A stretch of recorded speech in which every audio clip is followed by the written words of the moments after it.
இன்றைய வகுப்பை தொடங்குவோம்.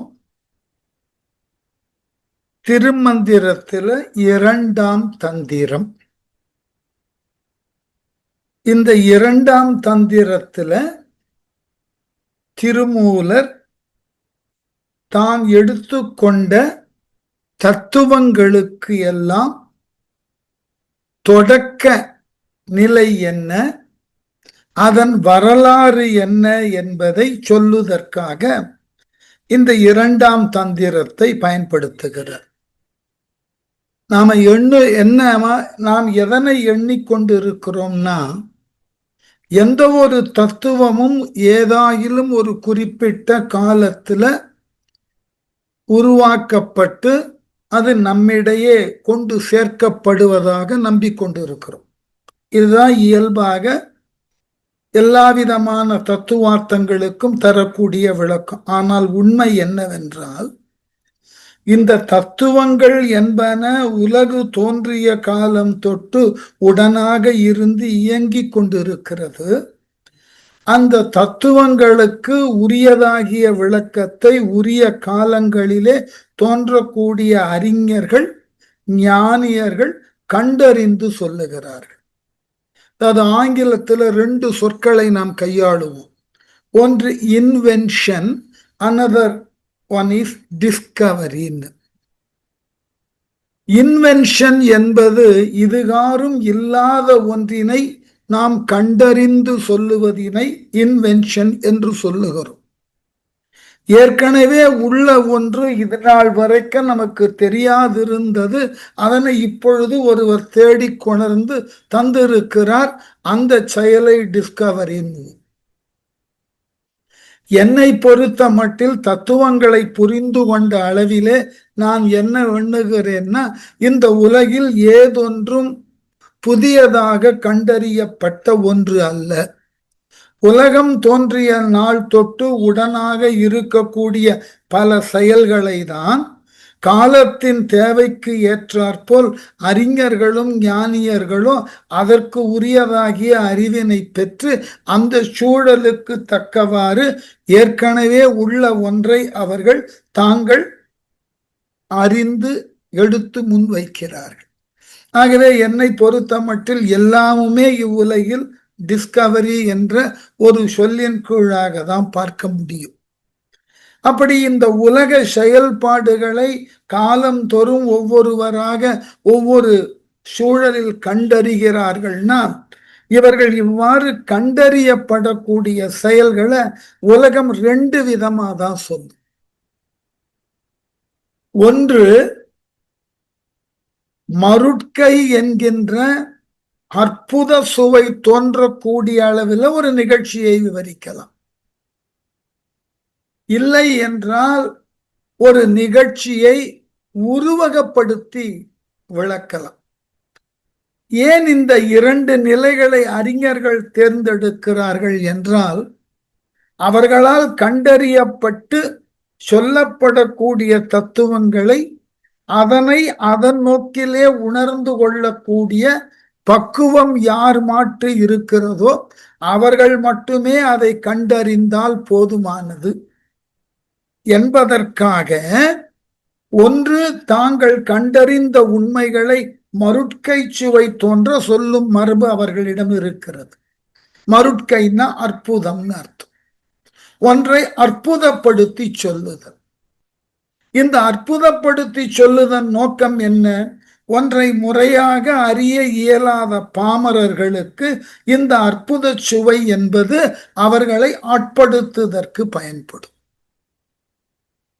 இல்லை என்றால் கற்றறிந்த சான்றோர்கள் ஒரு உண்மையை புரிந்து கொள்வதற்கு ஏதுவாக ஒன்றை கற்று அறியக்கூடிய நிலையில் உள்ளவர்களுக்காக அந்த செய்தியை உருவகப்படுத்தி சொல்லுது.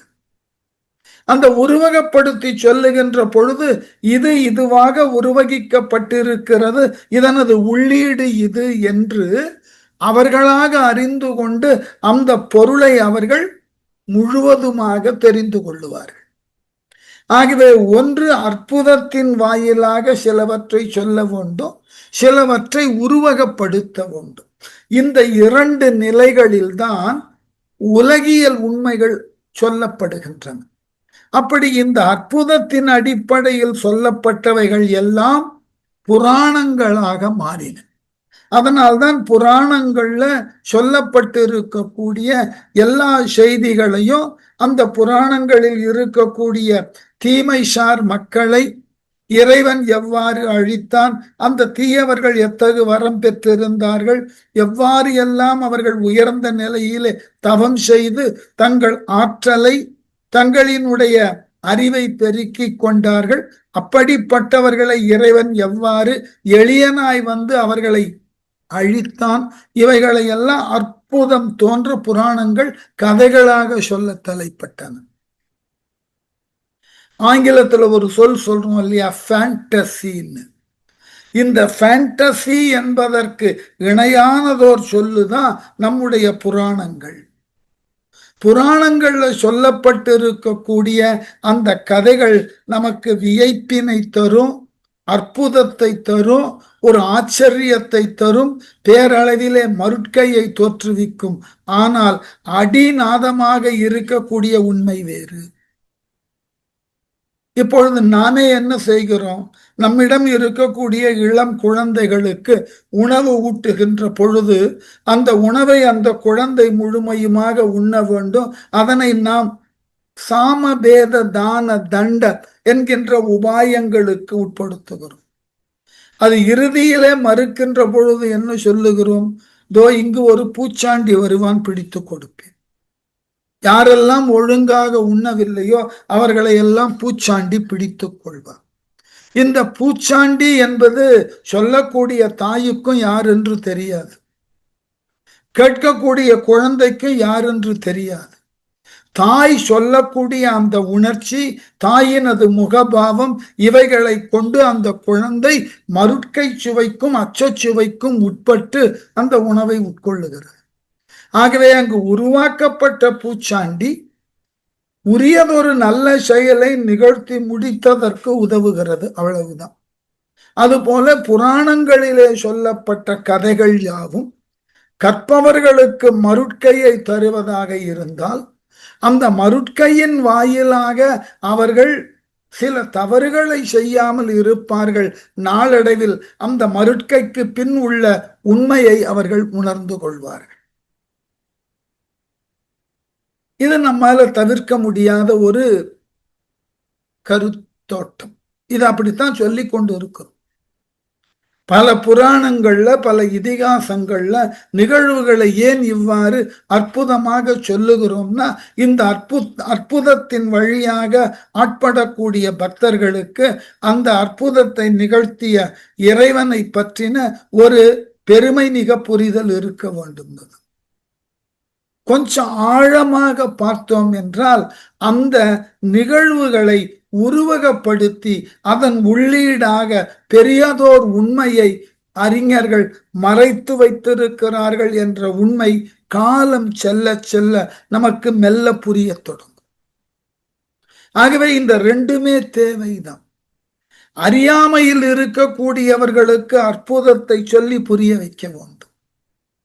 ஒன்றினுடைய செய்தியை ஆழமாக அறிந்து கொள்ளக்கூடியவர்களுக்கு அதன் கண் உள்ள உருவகத்தின் வாயிலாக எடுத்து சொல்ல வேண்டும். இப்போ ரெண்டினுக்கும் ஒரு மேற்கோள் சொன்னால் புரியும்.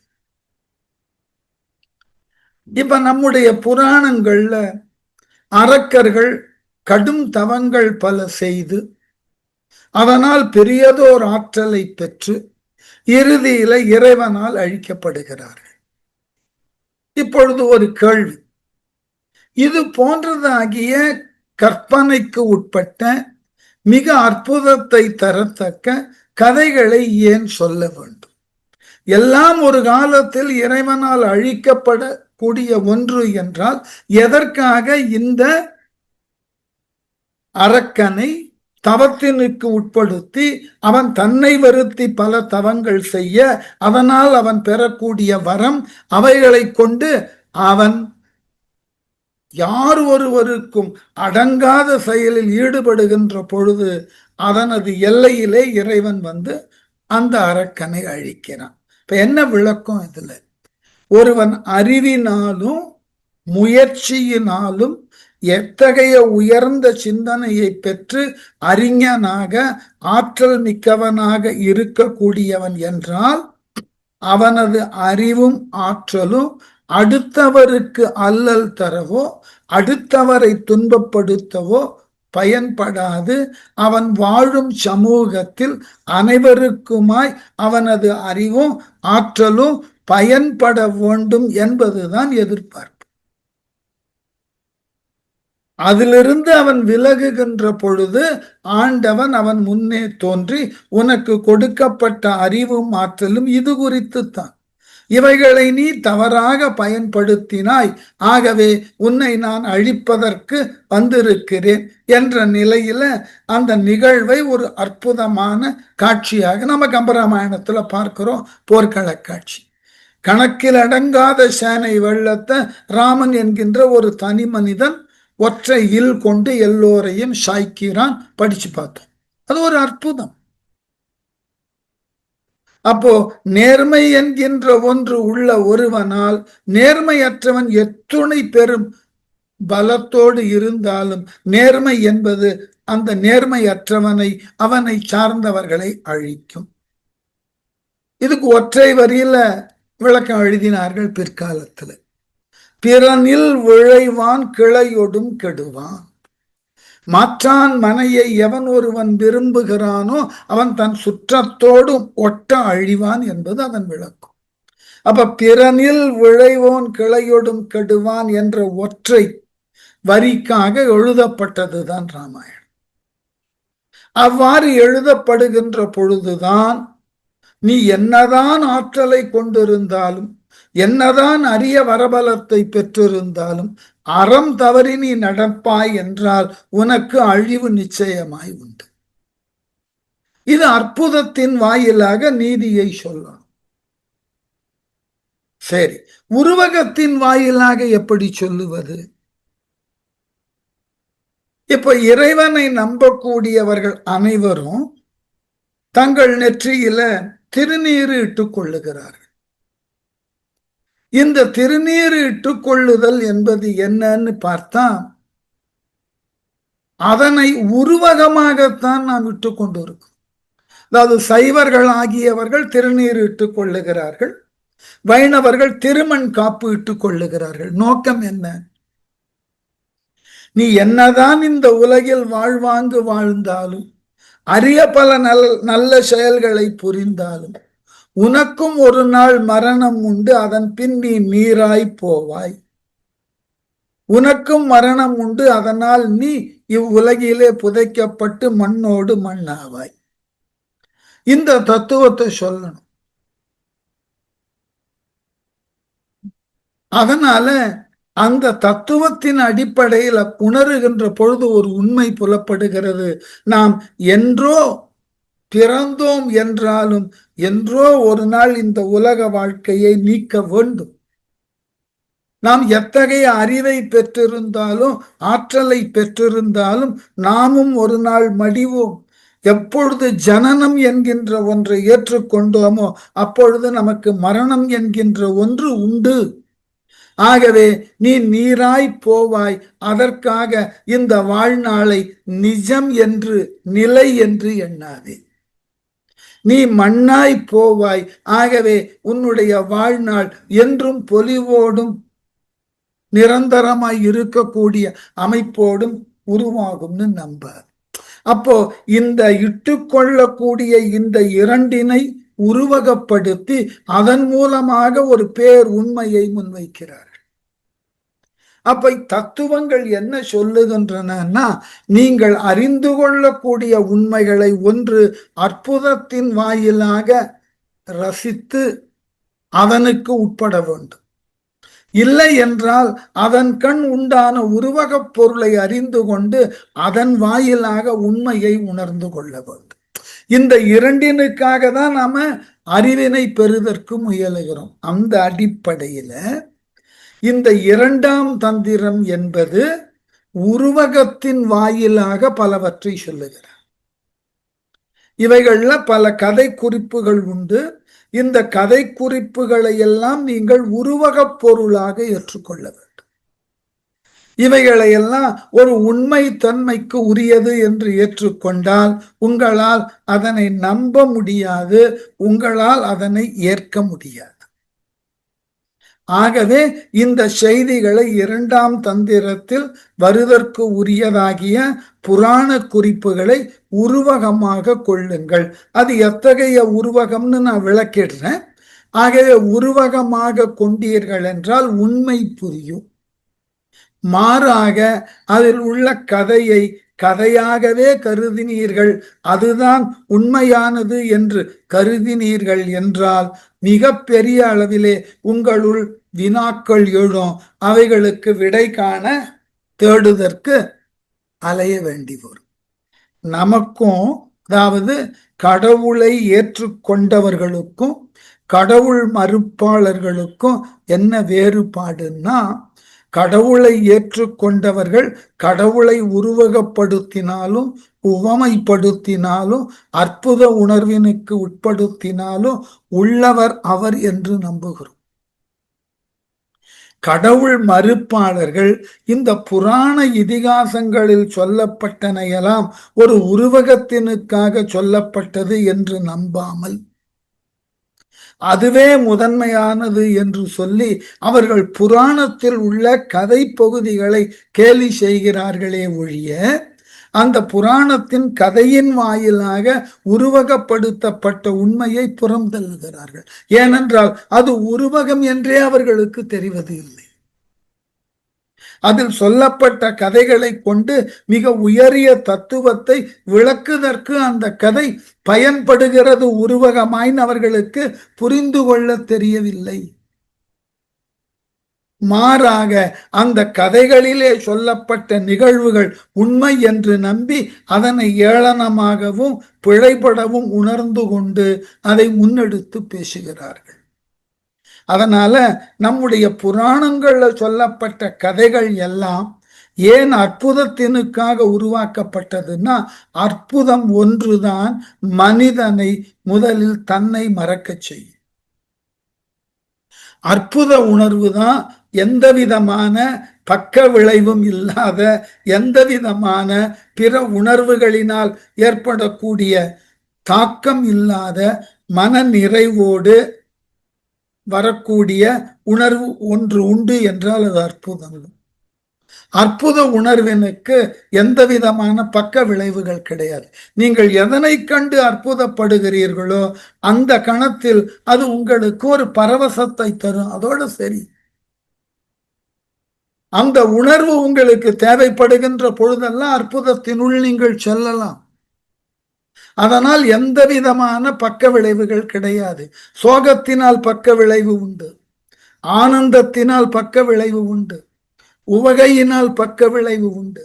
ஆனால் அற்புதத்தினால் எந்த பக்க விளைவும் கிடையாது.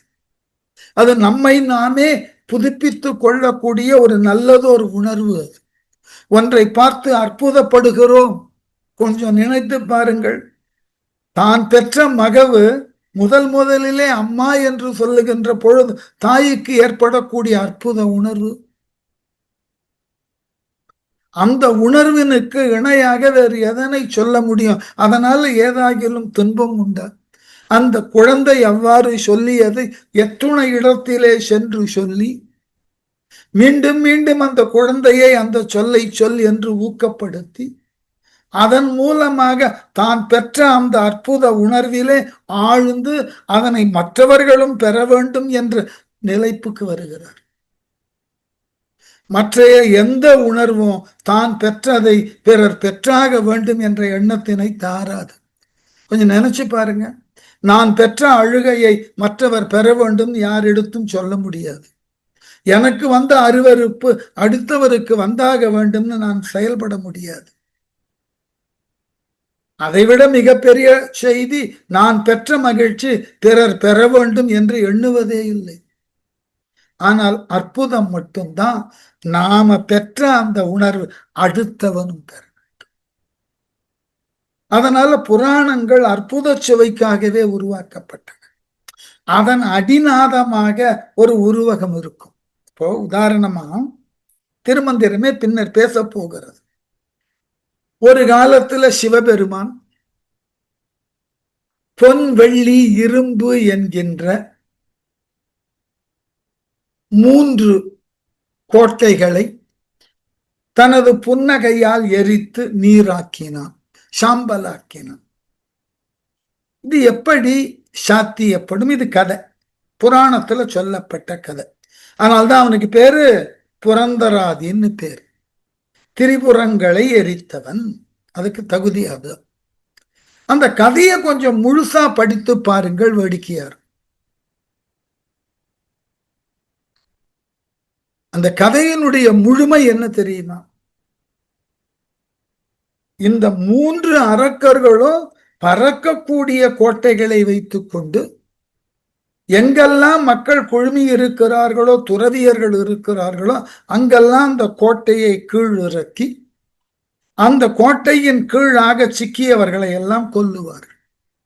எல்லோரும் சென்று இறைவனிடம் முறையிடுகிறார்கள். உடனே இறைவன் சொல்லுகிறார், இது நான் ஒருவனாக தனித்து நின்று செய்தற்குரிய செயல் அன்று. ஆகவே அவரவர் தங்களினுடைய ஆற்றலை எல்லாம் தாருங்கள், நாம் எல்லோரும் ஒன்று சேர்ந்து அந்த 3 அரக்கர்களை அழிப்போம். இறைவனது நோக்கம் பாருங்கள், நான் தனித்து நின்று அழிக்கிறேன்னு சொல்லல. உடனே உலகம் தேராக மாற்றப்பட்டது. எல்லாம் உருவகம்தான். சூரியன் சந்திரன் சக்கரங்களாக மாற்றப்பட்டன. 64 கலைகள் தூண்களாயின. 4 வேதங்கள் குதிரைகளாயின. மேரு வில்லாயிற்று, வாசுகி நானாயிற்று, பிரம்மன் சாரதியானான். வில்லானது மேருமலையானதினால் அம்பாக வாயுவும் அக்னியும் மாறினார்கள். அம்பின் நுனையிலே அந்த கூர்பகுதி நாரணனாய் போனான் என்றெல்லாம் சொல்லி, அதில் ஈடுபட்ட அனைத்து தெய்வங்களும் தேவர்களும் தாங்கள் இல்லாமல் இந்த முப்புறம் அழிதல் என்பது ஏது என்ற ஆணவத்தினுக்கு உட்பட அவர்கள் உதவி ஏதும் இன்றி இறைவன் அந்த 3 கோட்டைகளை தன்னுடைய ஒரு மென்மையான நகையினால், சிரிப்பினால் எரித்தார். இது ஒரு பெரிய அற்புதமான கதை. எப்படி முடியும்? அவ்வளவு பெரிய ஆற்றல் மிக்க அசுரர்களை ஒரு சிரிப்பினால் எப்படி அழிக்க முடியும்? அத திருமந்திரம் சொல்லியது. இந்த 3 கோட்டை என்பது, பொன் வெள்ளி இரும்பு என்பது ஆணவம், கண்மம், மாயை. அந்த 3 உலோகங்களை வைத்ததனுடைய பொருத்தமே நல்ல ஒரு உருவகம். இந்த ஆணவம் இருக்கு பாருங்க, பொன் போல அவனுள் ஒளிர்ந்து இருப்பதையே காட்டாமல் அவனை அழிக்கும் ஆணவம்.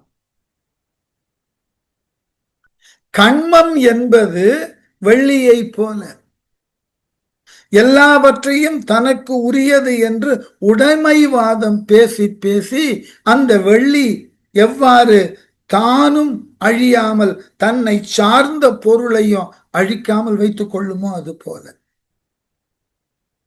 3வது எதுனா மாயை, இரும்பு போல. இரும்பு துண்டை கொஞ்சம் வெளியே போட்டு பாருங்க, அது நாளாக நாளாக காற்றிலே மெல்ல மெல்ல துருவேறி கரைந்து போகும். அது இருப்பது போல் இருக்கும், ஆனால் இல்லை. அது இந்த மாயாவாதத்தை சொல்லுவதற்கு பெயர் தான் மாயைன்னு பேர். அப்போ 3 உலோகங்களை 3 விதமான குற்றங்களுக்கு பொருத்தமர புனைந்தார்கள் உருவகம். அப்ப இந்த 3னையும் நீங்கள் அழிக்க வேண்டும்னா ஒருவர் தன் மாட்டு கொண்டுள்ள ஞானத்தால் தான் அழிக்க வேண்டும். அந்த ஞானம் என்பது வெண்மை, அந்த வெண்மை என்பது புன்னகை, அவ்வளவுதான். ஆகவே சிவன் புன்னகை என்கின்ற ஞானத்தினால் 3 விதமான மலங்களை அழித்தான். இதான் உண்மையான தத்துவம். அவரவர் தாங்கள் கொண்டுள்ள அறிவின் திறத்தால், அறிவினது திறம் என்பது ஞானம். ஞானம் என்பது டிரான்ஸ்பரண்டா இருக்கணும். ஆகவே அது வெண்மை.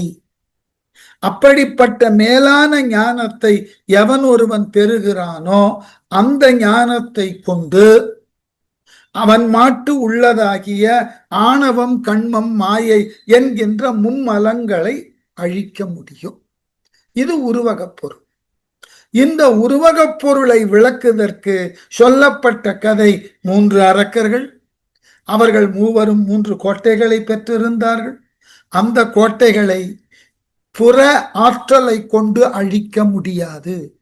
உலகில் உள்ள அனைத்து தேவர்களும் ஒன்று சேர்ந்து உருவான தேர் என்பது புற ஆற்றல். புற ஆற்றல்களை கொண்டு இந்த 3 மலத்தை அழிக்க முடியாது. அவனவன் உள்ளத்தில் தோன்றக்கூடிய அக ஆற்றலாகிய ஞானத்தால் அழிக்கப்பட வேண்டும் என்பது உருவகம். அதை சொல்லுவதற்கு உருவான கதை அற்புதம். அவ்வளவுதான். இப்படி உலகியல்ல ஒவ்வொரு மேலான உண்மைகளை, உயரிய தத்துவங்களை உருவகமாக சொன்னால் அறிஞர்களுக்கு புரியும். அதனை ஒரு கதையாக அற்புதமாக சொன்னால் பாமரர்களுக்கு புரியும். அவ்வளவுதான். இவைகளில் சொல்லப்பட்டவைகள் எல்லாம், அந்த கதைகள் எல்லாம் உண்மை என்று இறுதி வரைக்கும் ஏற்றுக்கொள்வதில் அர்த்தம் இல்லை. ஒரு உயரிய தத்துவத்தை சொல்லுவதற்கு சில நேரங்களில் கதைகளை புனைய வேண்டி உள்ளது. அதன் தன்மைதான் ஆங்கிலத்தில் சொல்லுவது போல ஃபேப்ரிகேஷன். கொஞ்சம் நினைத்து பாருங்கள். பஞ்சானது வெண்மையாய்த்தான் இருக்கிறது. அது நூலாய் நூற்கப்பட்டு சிட்டங்களில் சுற்றுகின்ற வரைக்கும் வெண்மைதான். அப்புறம் அவரவருக்கு ஏற்றாற்போல் அதன் கண் நிறம் ஊட்டப்பட்டு அது நெய்யப்பட்டு, நெய்கின்ற பொழுது அவரவருக்கு ஏற்றாற்போல், அவரவர் மனோநிலைக்கு ஏற்றாற்போல் அதுல பல்வேறு விதமான வடிவங்களை சேர்த்து ஆடையாக அணிகிறோமே, அது போல்தான் அடிப்படை நூல்தான்.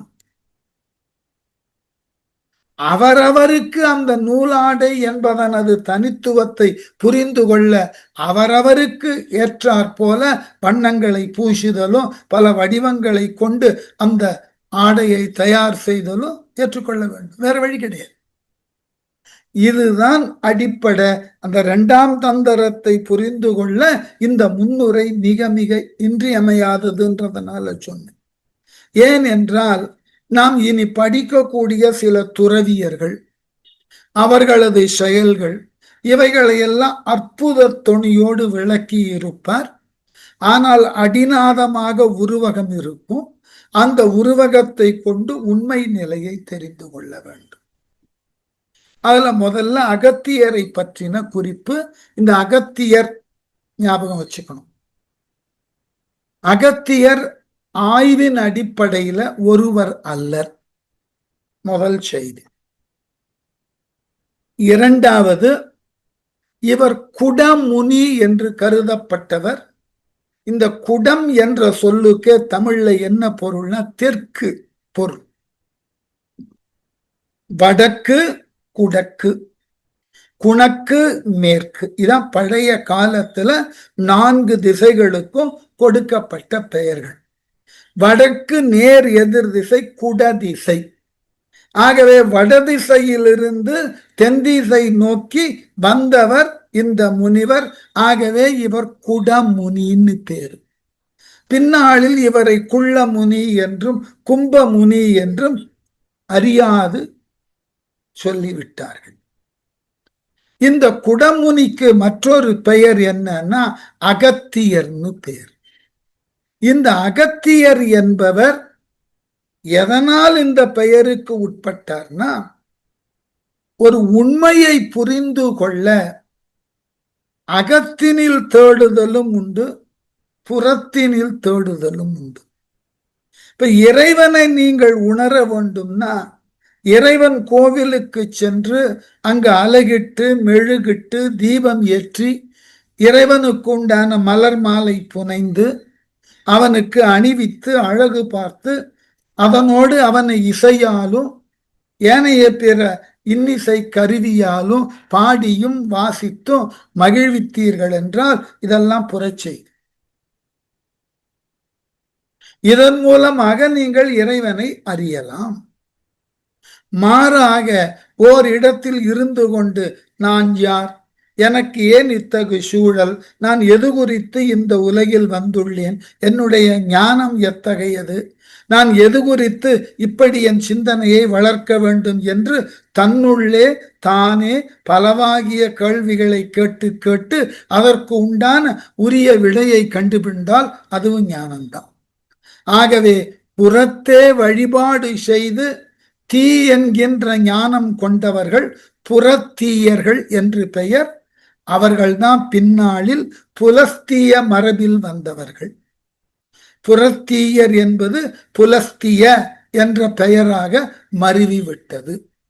அதுபோல அகத்தீயர்கள், அகத்தின் கண், உள்ளத்தின் கண் இடைவிடாது இறைவனை சிந்தித்து அவனோடு நமக்கு உண்டான உறவும் நமக்கு உலகோடு உண்டான உறவும் யாதென்று யோசித்து யோசித்து ஞானம் பெற்றவர்களுக்கு பெயர் அகத்தீயர்னு பெயர்.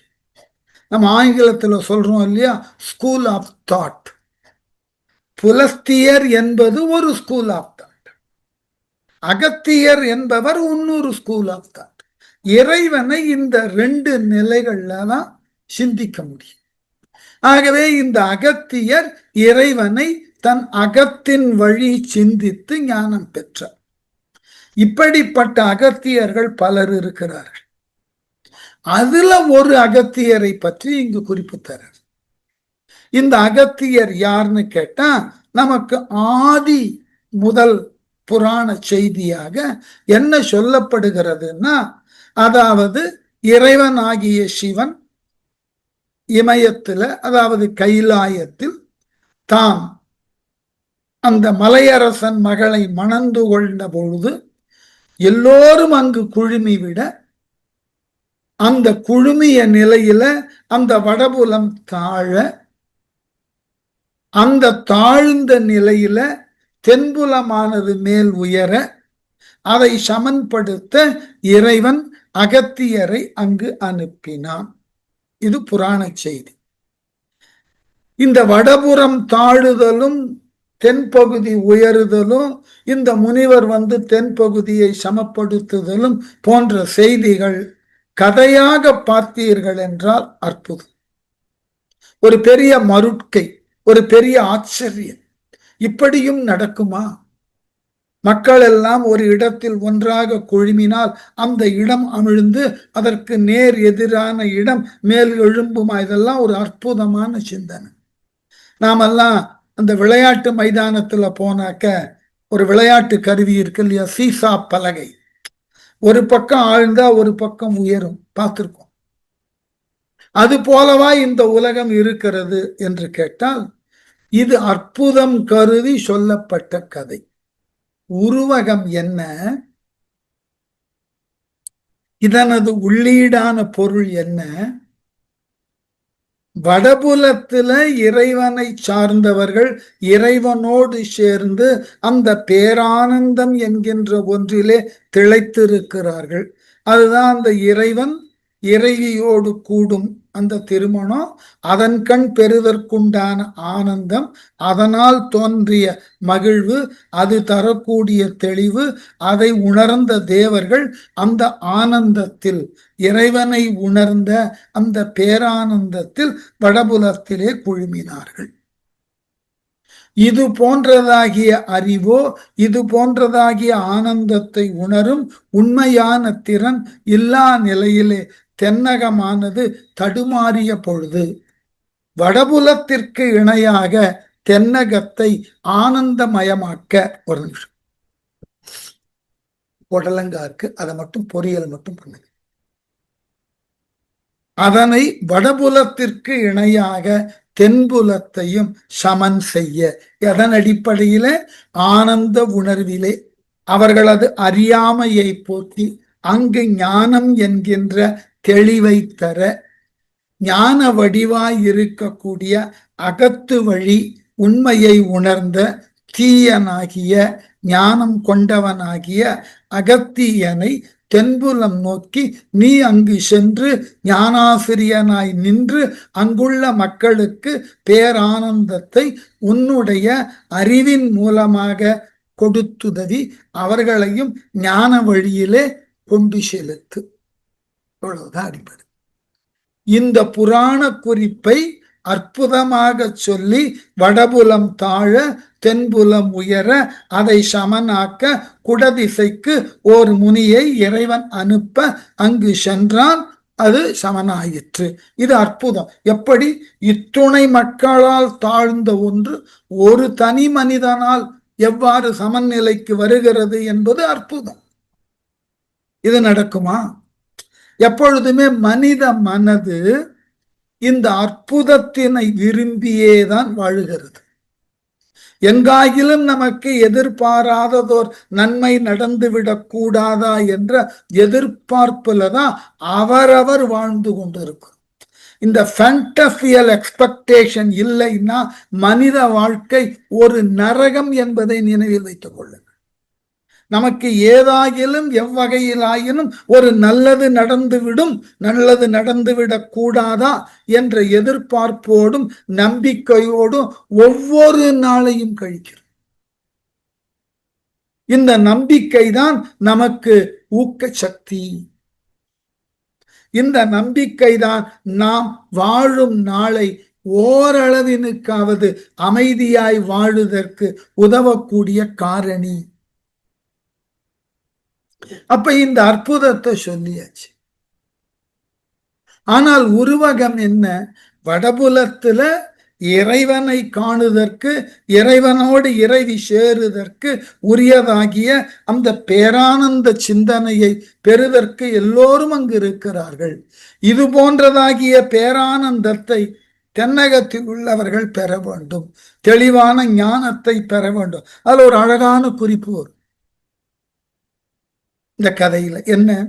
கையிலையை விட்டு நீ தென்னகம் நோக்கி செல் என்று இறைவன் பணித்த உடனே அகத்தியர் கேட்கிறாரா, எல்லோரும் உங்கள் திருமணத்தை காணுதற்கு இங்கு குழுமி இருக்க நான் மட்டும் காணாது தென் புலம் நோக்கி செல்ல வேண்டுமா? உடனே இறைவன் அருளுகிறான், நீ தென் திசைக்கு செல், அங்கு உனக்கு நாம் நம்மின் திருமண கோலத்தை காட்டுவோம், நாம் நம்மின் பேரானந்த நிலையை உனக்கு காட்டுவோம். அகத்தியருக்கு அது இல்லை. அகத்தியருக்கு காட்டுவதாக சொல்லிய இறைவன் அகத்தியர் சென்று சேர்ந்த அந்த தென்புலத்துல வாழ் மக்களுக்கு அந்த ஆனந்தத்தை தருவதற்கு முன்வர அவனால் இடப்பட்ட நாடகம் அது. அப்போ சில உண்மைகளை புரிந்து கொள்ள உருவகமாக சொன்னால்தான் காலம் கடந்து அந்த உருவகம் நிற்கும். இந்த அற்புதத்தை சொல்லாவிட்டால் இந்த அற்புதத்தின் பின்புலத்தில் இருக்கக்கூடிய கதை என்கின்ற ஒன்று கற்பவர்களுக்கு மிகப்பெரிய அற்புதத்தை தந்தாலும் நாளடைவில் அந்த அற்புதத்தின் பின்னால் அடிநாதமாய் இருக்கக்கூடிய உண்மை புரியும். இப்பெல்லாம் நம்ம இளம் பிராயத்துல குழந்தைகளை நிறைய நம்முடைய இயலாமை கருதி ஏமாற்றியிருக்கும். குழந்தை கடற்கரைக்கு போகணும்னு சொன்னா நாம் உடனே என்ன சொல்லுவோம்? இன்றைக்கு போக முடியவில்லை என்றால் இன்றைக்கு கடற்கரைக்கு விடுமுறைன்னு சொல்லுவோம். இன்று கடற்கரை, உடனே அந்த குழந்தைகிட்ட சொல்லுவோம், உனக்கு ஞாயிற்றுக்கிழமை பள்ளி விடுமுறை இருக்கிறது அல்லவா, அது போல் இன்று கடற்கரைக்கு விடுமுறைன்னு சொல்லி ஏமாற்றியிருக்கும். நாளடைவில் அந்த குழந்தை வளர்ந்து கடற்கரைக்கு விடுமுறை என்கின்ற ஒன்றே இல்லை. இளம் பிராயத்துல நமக்கு அவ்வாறு சொல்லப்பட்டு நாம் ஏமாற்றப்பட்டு இருக்கிறோம்னு முதல்ல தோன்றினாலும் நாளடைவில் உண்மையை புரிந்து கொள்ள முடியும் அந்த குழந்தையினால். அன்று நம்மை கடற்கரைக்கு அழைத்து செல்லக்கூடிய தோதான வாழ்க்கை முறையில் பெற்றோர்கள் இல்லை. அதை சொல்லாமல் சொல்லுவதற்காக கடற்கரைக்கு விடுமுறை என்று நம்மை சொல்லி நம்மை ஆற்றுப்படுத்தி இருக்கிறார்கள். உண்மை புரியும்.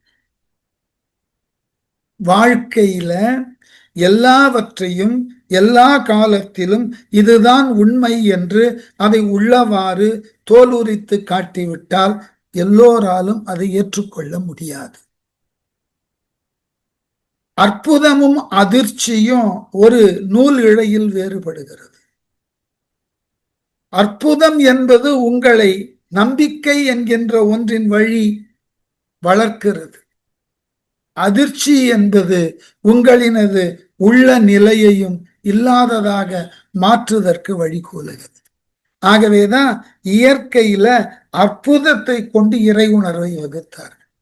இந்த அற்புதத்தை இப்பொழுது தெரிந்து கொள், காலப்போக்கில் அதன் கண் உண்டான உருவகம் புரியும், பின் அதன் கண் உண்டான உண்மை புரியும் என்று நம்பினார்கள் முன்னோர்கள். ஆகவே கடவுளை பற்றின கதைகள் எல்லாம் ஏதோ புனை கதை, புரட்டு, இது போலியானதெல்லாம் சொல்லவே கூடாது. அதன் மூலமாக அவர்கள் பெற நினைத்தது வேறு, தாம் பெற்றது வேறு. அதுதான் அவர்கள் என்னமோ அதை பிள்ளையாராகத்தான் பிடிக்க எண்ணினார்கள். நாம் தான் அதை குரங்காக மாற்றிவிட்டோம்.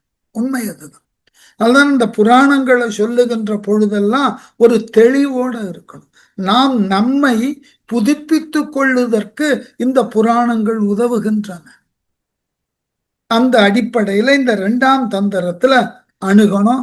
முதல் பகுதியே அகத்தியம். யாரு அகத்தியர்? தென்னகத்துல இந்த அடிப்படையான சிவானுபவத்தை, சிவ தத்துவத்தை அல்லது சிவஞான போதத்தை நமக்கு முன்னெடுத்தார். யார் அவர்? அதனால இந்த புராண குறிப்பை கதையாக்கி அதன் வாயிலாக ஒரு உருவகத்தை தோற்றுவித்து நம் முன்னே கொண்டு திருமூலர் காட்டுகிறார். எப்படி? நடுவு நில்லாத இவ்வுலகம் சரிந்து கெடுகின்றது எம்பெருமான் என்ன ஈசன் நடுவுள அங்கி அகத்திய நீ போய் முடுகிய வையத்து முன்னீர் என்று என்றானே. முன்னீர் என்றானே கதைதான் இது. கதையை என்ன மாதிரியான சொற்கள்ல புனைந்திருக்காருன்னு பாருங்க. நடுவு நில்லாத இவ்வுலகம், ரொம்ப அழகான இடம். இந்த உலகம் என்பது என்றென்றும் நடுநிலையோடு இருக்கும். ஞானம் உடையவர்கள் ஒரு பக்கம், ஞானம் இல்லாதவர்கள் மறுபக்கம்னு இருக்கக்கூடாது. நடுநிலை என்பது ஆங்கிலத்துல சொல்லணும்னாக்கா இதுக்கு, இந்த இடத்திற்கு நேச்சர்ஸ் ஈக்லிபிரியம்னு பேர், இயற்கை சமன்பாடுன்னு பேர். இந்த இயற்கை சமன்பாடு நடுநிலை என்ற ஒன்று இருப்பதினால்தான் நாம இந்த உலகத்துல இயல்பான வாழ்க்கையை வாழ்ந்து கொண்டிருக்கோம். இந்த நடுநிலை மட்டும் கொஞ்சம் விலகட்டும். இயற்கையில நம்மால் ஒரு கணப்பொழுது கூட வாழ முடியாது. ஒரு கணப்பொழுது கூட வாழ முடியாது. இந்த உலகம் இதற்கு என்கின்ற ஒரு நடுநிலையிலான அதிர்வுல இயங்கி கொண்டிருக்கிறது. இதுக்குன்னு ஒரு ரித்தம் இருக்கு. வேடிக்கை தெரியுமோ? இந்த அதிர்வுகளை கொண்டுதான் இன்று உலகத்தில் இருக்கக்கூடிய எல்லா விதமான தொழில்நுட்பங்களும் அளவிடப்படுகிறதுன்னு யாருக்கான தெரியும்? நாம நினைத்து கொண்டிருக்கிறோம் நம்மால் அனுப்பப்படக்கூடிய எல்லா விதமான சைகைகளுக்கும் அதிர்வுகள் உண்டு, அதிர்வெண் உண்டு. அவைகளின் செயல்பாடுகளை கொண்டுதான் ஏதாயிலும் ஒன்று முடிவு செய்யப்படுகிறது, கணக்கிடப்படுகிறது. இதை ஒரு பெரிய அளவில் ஆய்வு செய்தது இன்றைக்கு மிகச் சிறந்த தொழில்நுட்பங்கள் எல்லாம் அதன் வாயிலாக நிகழ்த்துவதற்கு அவர்கள் கொடுத்த அதிர்வுக்கு பேர் என்ன தெரியுமா? அல்காரிதம். இன்றைக்கும் அதுதான் உண்மை. அப்ப இந்த உலகம் ஏதாகிலும் ஒரு விதமான நடுநிலையான அதிர்வை கொண்டு இருக்கணும், ஈக்குவல் ஃப்ரீக்வன்சி இருக்கணும். நம்ம இதயமே எடுத்துங்க, ஏதாகிலும் ஒரு விதத்துல உயர் துடிப்பை காட்டணும், இல்லைன்னா தாழ் துடிப்பை காட்டணும், இல்ல அதற்கு சமனான ஒரு துடிப்புல இயங்கணும். இந்த 3 விதமான துடிப்பு இருந்தாகணும். உயர் துடிப்புனாக்க அது இரத்த அழுத்தம் கூடுதலினால், தாழ் துடிப்புன்னா இரத்த அழுத்தம் குறைவதினால், சரியான முறையான இரத்தம் அழுத்தம் இருப்பதினால் சமனாக துடிக்கிறது நம்ம இதயமே. ஏன் இவ்வாறு துடிக்க வேண்டும்? துடிப்பே இல்லாமல் இருந்தால் என்னன்னா இதயத்தின் துடிப்பு நின்றதுன்னா நாம நின்று விடுவோம்னு அர்த்தம். இந்த ரித்தம் தான் நமக்கு இயக்கத்தை தந்து கொண்டு இருக்கிறது. அதுக்குதான் இந்த நடுநிலைமைன்னு பேர். அது உயர்வாகவும் இருக்கக்கூடாது, தாழ்ந்தும் இருக்கக்கூடாது, சமனாக துடிக்க வேண்டும். நீங்க இசிஜி கிராஃப பார்த்தா தெரியும். அதனால நடுநில்லாத இவ்வுலகம், இந்த உலகத்தில் இருக்கிற உயிர்களுக்கு அறிவினாலோ ஆற்றலினாலோ வாழ்வியல் முறையினாலோ ஒரு நடுநிலைமையோடு வாழணும். நாம உண்ணக்கூடிய உணவுல பாருங்க, ஒரு நடுநிலைமை வச்சிருப்போம். எல்லா சுவையும் இன்ன அளவில் இருக்க வேண்டும் என்ற ஒரு நடுநிலையோடு உண்ணுவோம். இல்லை இன்று முழுவதும் இனிப்பையே உண்ணுவோம்னு உண்டு பாருங்கள், முடியாது. நம்முடைய அன்றாட வாழ்க்கையில ஒவ்வொரு கணமும் ஏதாயிலும் ஒரு விதத்துல நடுநிலையோட தான் செயல்படுது. அதுதான் இயற்கையும் கூட. இதை உருவகப்படுத்துற அந்த நடுநிலை என்பதை உருவகப்படுத்தணும். என்ன, நல்ல ஞானத்துல வடபுலத்துல இருக்கக்கூடியவர்களெல்லாம் மேலான ஞானத்தை கொண்டதினாலே அவர்கள் ஞான வடிவாய் உள்ள இறைவனை நேராக காணும் ஆற்றல் பெற்றவராய் இருக்க, அத்தகு ஆற்றலை பெறுதற்கு தென்புலத்துல மக்கள் இல்லை, தாழ்ந்து இருக்கிறார்கள். இங்க தாழ்ந்து இருத்தல் என்பது அவர்கள் இருக்கக்கூடிய இருப்பிலிருந்து பள்ளத்துக்கு போனார்கள் அல்ல, சிந்தனையில் தாழ்ந்து இருக்கிறார்கள், செயலாற்றலில் தாழ்ந்து இருக்கிறார்கள். ஆகவே வடபுலத்தில் இருக்கக்கூடிய தேவர்களை போல் இறைவனது திருமணத்தில் கலந்து கொண்டிருக்கக்கூடிய மிகச்சிறந்த தேவர்கள் இறைவனை இனம் கண்டு அவனோடு சமநிலையில் இருக்க, தென்னகத்தில் உள்ளவர்கள் அவ்வாறு அத்தகு இறைநிலையை அடைய முடியாது, சமநிலை தவறி தாழ்ந்திருக்கிறார்கள். இதான் பொருள். இத வெவ்வேறு விதத்துல சொல்றோம். நீரானது பள்ளம் நோக்கிதான் பாயும். விவிலியம் சொல்லும், நோயாளனுக்குத்தான் மருத்துவன் தேவை. ஆகவே அகத்தியன் என்கின்ற மருத்துவன் சமநிலையை தர வேண்டும் என்பதற்காக அதனை இல்லாதிருக்கக்கூடிய தென்னகத்தினுக்கு வருகிறான். இது புராண குறிப்பு. வரலாற்று குறிப்பு என்ன சொல்லலாம்? தென்னகத்துல பல்வேறு விதமான சிந்தனைகள் இருந்தன இறைமையை உணர. ஆஜீவகம் இருந்தது, ஆறுகதம் இருந்தது, பௌத்தம் இருந்தது, பல்வேறு சிந்தனைகள், உலகாயுதம் இருந்தது, சாங்கியம் இருந்தது. இவைகளெல்லாம் மக்களால் அறிய பெற்று மக்கள் சமநிலை இழந்து நின்றார்கள். இவர்களுக்கு சமனான ஒரு சிந்தனையை கொடுக்க வேண்டும், அது சிவஞான போதத்தினால்தான் முடியும் என்பதை உணர்ந்து சிவன் ஆணையிட அந்த சிவஞான போதத்தின் சாரத்தை தென்னகத்தினுக்கு எடுத்து சொல்லி இங்குள்ள மக்களை சமனாக்குதற்கு அகத்தியர் வருகிறார். யாரவர்? அகத்தின் வழியே ஞானத்தை உணர்ந்தவர். அப்படிப்பட்ட ஒரு ஞான ஆசிரியன் தென்னகம் வந்து இங்குள்ள மக்களுக்கு ஞானம் ஊட்டினால் தென்னகத்து வாழ் மக்கள் சமநிலை எய்துவார்கள். இந்த உருவகத்தை கொண்டு அற்புதமான ஒரு புராணம், அதுல கைலை தாழ தென்னகம் உயர என்ற சிந்தனையை தந்து, கையிலை தாழ்ந்ததன் காரணம் அங்கு மக்கள் எல்லோரும் அங்கு சேர்ந்தார்கள், அதனால் இங்கு தென்னகம் தடுமாறியது. இதெல்லாம் புராணத்துல சொன்னா அற்புதம்.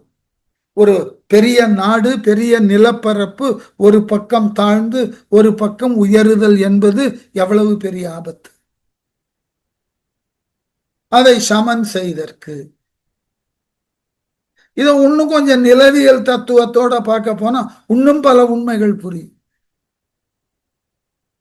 நம்ம பூமியே ஆழ்பரப்புல பல்வேறு விதமான அடுக்குகளால் தான் அமைக்கப்பட்டிருக்கிறது, தெரியுமா? இந்த அடுக்குகள் தேவைப்படுகின்ற பொழுது ஒரு இடத்திலிருந்து ஒரு இடத்திற்கு நகரும்.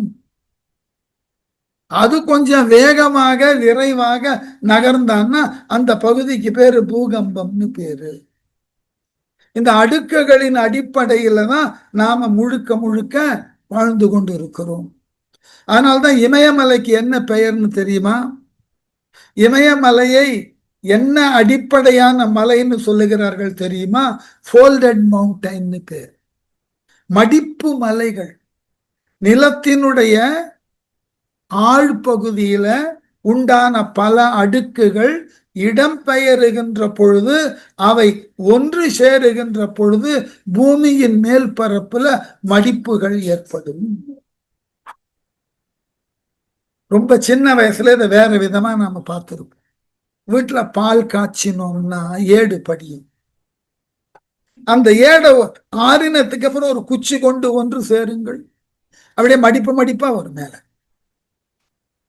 இதே போலதான் பூமியின் ஆழ் பகுதியில ஏற்பட்ட வெப்பச்சலனம், அதனால் ஏற்பட்ட காற்று வெற்றிடம், அதை நோக்கி அடுக்குகள் நகர பூமியின் மேல் பரப்புல நிலங்கள் எல்லாம் மடியும். இந்த மாதிரி ஒரு நிலை ஏற்பட்ட பொழுது தாழ்ந்த நிலையில பூமியை சமன்படுத்த சில வழிமுறைகள் தேவைப்பட்டது.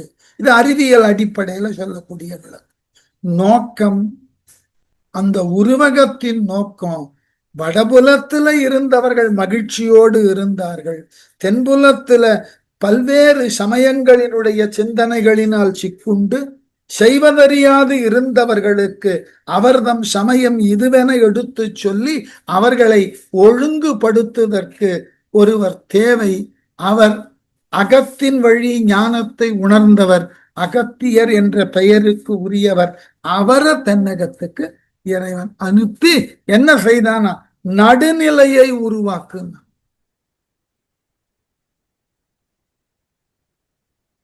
அதனால் அடுத்த வரிவர் கெடுகின்றது எம்பெருமான் என. உலகம் சரிந்து கெடுகின்றதுன்னா ஒரு பக்கம் அறிவில் சிறந்தோர்கள், ஒரு பக்கம் அறிவு அற்ற நிலையில மக்கள். இதனால ஏற்படுவது மனிதகுல பேரழிவு. இதை சமன் பண்ணணும். முட்டாள்களை எல்லாம் ஒரே பக்கமாக கொண்டு நிறுத்தினால் அந்த இடத்துல குழப்பங்கள் தான் மிகும். அந்த இடத்துல போயிட்டு அறிவார்ந்த சிந்தனையை விதைக்க வேண்டும், அவர்களை அறிவு நோக்கி திருப்ப வேண்டும். இது தவிர்க்க முடியாத ஒரு செயல்.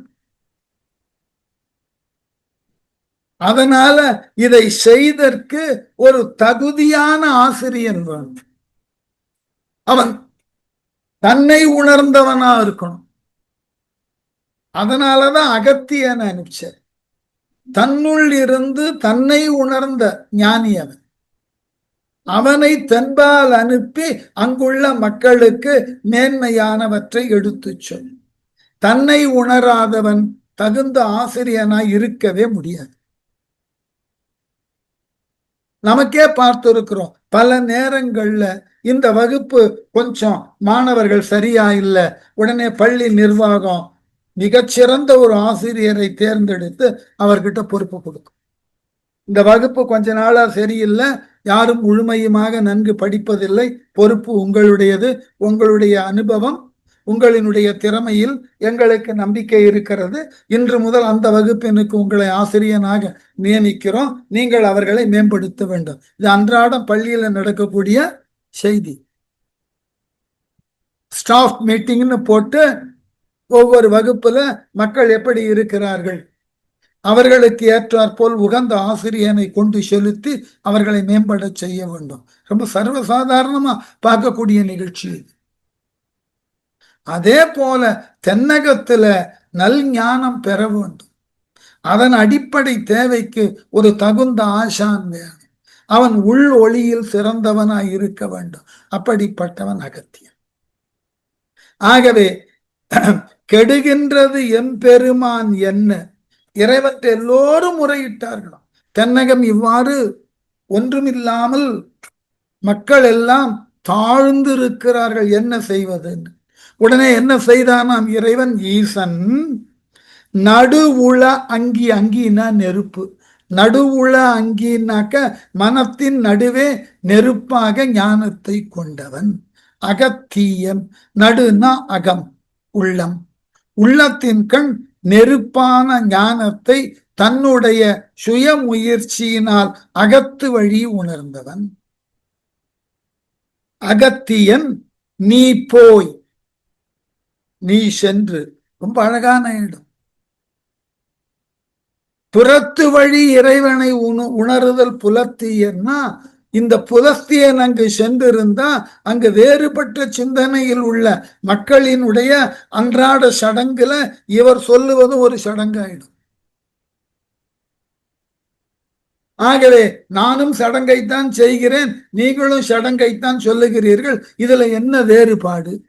அது என்ன, உங்கள் சடங்கினுக்கு மட்டும் இறைவன் உட்படுவான், நாங்கள் செய்யும் சடங்கை இறைவன் ஏற்கொள்ள மாட்டானான்னு கேட்டுட்டா வம்ப போயிடும். ஆகவே புற வழிபாட்டின் மூலமாக அங்குள்ள மக்களை ஒன்றுபடுத்த முடியாது.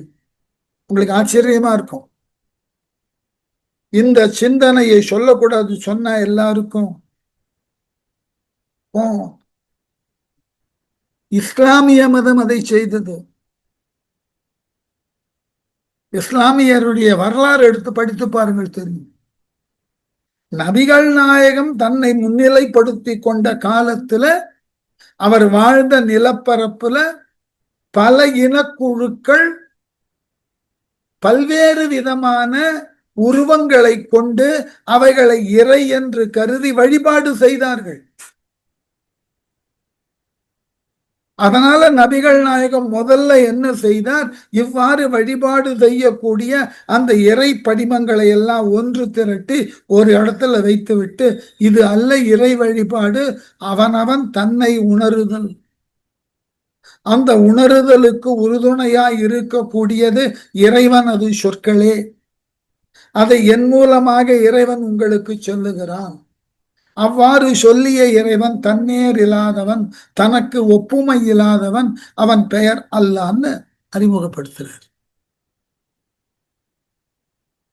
அப்போ இந்த உருவங்களின் வாயிலாக நீங்கள் காணுவது முறையான இறை அன்று என்று நபிகள் நாயகம் அவைகளை எல்லாம் இன்றைக்கும் அவர்களுடைய மிக தலைமை இடமாக கருதப்படக்கூடிய காஃபா என்பதன் உள் பல இறை உருவங்கள் இருப்பதாக வரலாற்றறிஞர்கள் சொல்லுகிறார்கள். அவைகளையெல்லாம் ஒன்று சேர்த்து அவற்றை யாரும் இனி கண்டு தொழக்கூடாது என்ற நிலையை ஏற்படுத்தி இறைவனை அவர் உள் ஒவ்வொருவர் மனத்தினுள்ளும் தேடுங்கள்னு கற்றுக் கொடுத்ததாக சொல்லப்படுகிறது. அதனாலதான் இந்த தத்துவம் தொல் தத்துவமாக அகத்தியனை வைத்து சொல்லப்படுகிறது. அங்குள்ள மக்கள்கிட்ட புறத்து வழிபாடான சடங்குகளை சொல்லி பிரயோஜனம் இல்லை.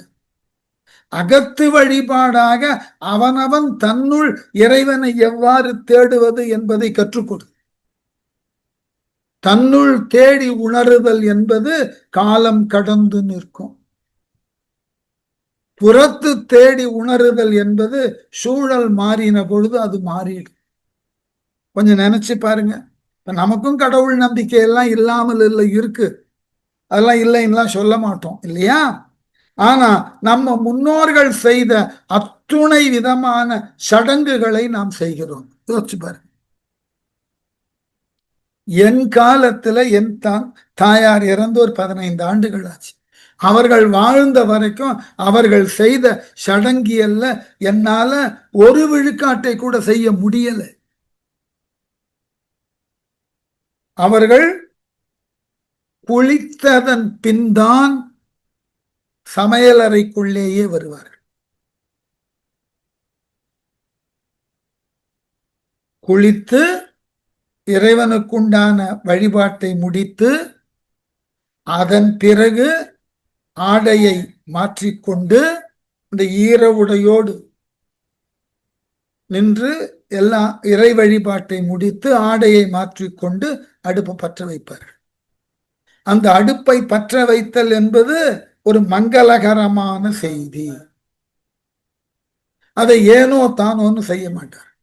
அந்த முதல் நாள் இரவே அந்த அடுப்பு இருந்த இடத்தை துடைத்து கோலம் போட்டு இருப்பார். அந்த மங்கள பொலிவு வேண்டும்.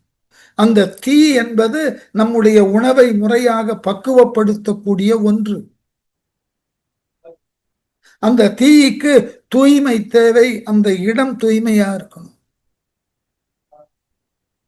அதன் பிறகு அன்று சமைத்ததை எல்லாமாக ஒவ்வொரு துளியாக எடுத்து அதை கொண்டு காகத்துக்கு வைப்பார்கள்.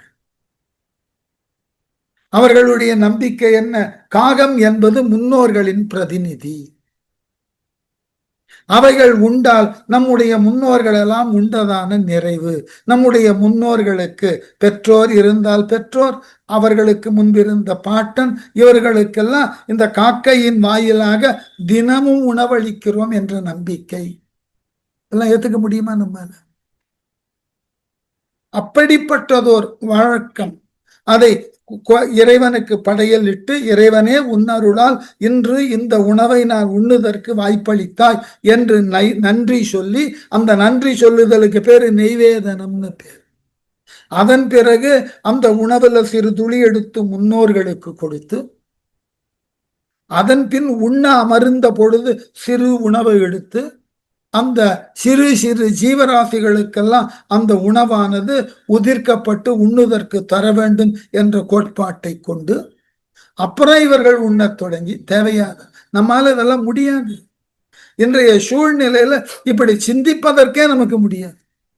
ஆகவே சடங்கியலின் வாயிலாக நாம மேற்கொள்ளக்கூடியன எல்லாம் காலப்போக்கில் குறையும், மறையும், பிரிது ஒன்றாக மாறும். ஆனால் அகத்து வழி ஒன்றை தேடினோம் என்றால் அது நிரந்தரமாயிருக்கும்.